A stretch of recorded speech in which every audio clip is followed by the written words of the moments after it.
বিশ্বাস করুন, আমার শেখ হাসিনার জন্য একটু কষ্ট লাগতেছে না। কারণ আমি জানি সে ভালো থাকবে এখন।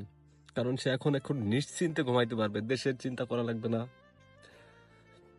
দেশের মানুষের চিন্তা করা লাগবে না। কারণ তার কোনো কিছুর অভাব নেই। সে এতদিন আমাদের এই দেশে পড়েছিল আমাদের এই দেশের মানুষের ভাগ্য উন্নয়নের জন্য। আজ থেকে সে শান্তিতে ঘুমাবে। আর আমার কষ্টে বুকটা ফেটে যাচ্ছে শুধু একটাই কারণ, সে কারণটা হচ্ছে দেশের মানুষের যে আসলে কি হবে ভবিষ্যতে, এটা চিন্তা করে আমার